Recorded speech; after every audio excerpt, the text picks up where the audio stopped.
খামা খায় নে মা। আমার পেটের সন্তানটা পৃথিবীতে আসার আগে চলে গেল, আমি একটু ওরে দেখতে পারলাম না। আল্লাহ আমার কাছ থেকে এমনি নিয়ে গেল। ও মা, হার কান্দিস না, একটু ধৈর্য ধর।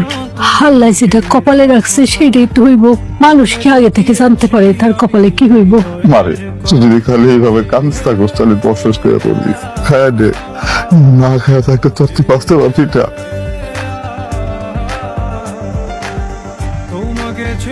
দেখ, চিন্তা করিস না, সবকিছু আবার ঠিক হয়ে যাবে।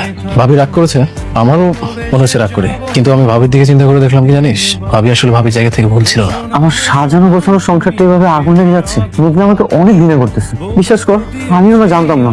মানুষ যখন একটা মানুষের সাথে বেইমানি করে না, তখন আর আফসোস করা ছাড়া আর কিছুই থাকে না। তুই ওদেরকে বিশ্বাস করে ভুল করেছিস।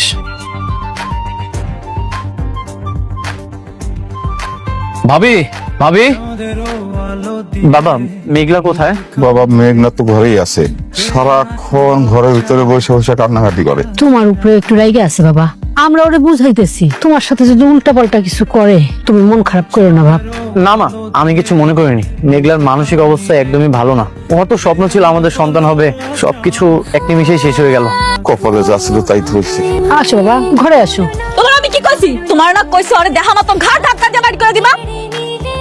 কেন আইছেন আপনি এখানে? আমি তো আপনার লগে সম্পর্ক রাখতে চাই না। ভাবি, অনেক আমরা সবাই আপনাকে নিতে আসছে। কই নিতে আসছেন? ওই অভিশপ্ত বাড়িতে? মাপ স্যার, ওর মতো বড় লোকের বিয়া করে আমার জীবনটা শেষ। এই কি বাকি আছে আর? বাকিরা রাখছেন কি? আমি আপনার সাথে রাগারাগি করতে চাই না। আপনার আমি সুন্দর করে বুঝাই বলতেছি। আপনার দুটো হাতে ধরি, আপনার পায়ে পড়ি, আপনি আমারে বাঁচতে দেন, আমারে মুক্তি দেন, এখান থেকে চলে যান আপনি। ভাবি, আপনি দরকার হলে আঙ্কেল আন্টি সবাইকে নিয়ে চলুন, সবাই একসঙ্গে থাকবেন। অনেক একা একা অনেক কষ্ট হচ্ছে ওর, ওকে আর কষ্ট দিয়েন না প্লিজ। আমি একটা কথা বুঝতেছি না, আপনারা কি বুঝেন না? আমি বারবার বলতেছি ওই অভিশপ্ত ঘরে আর না বাবা, মাপ চাই।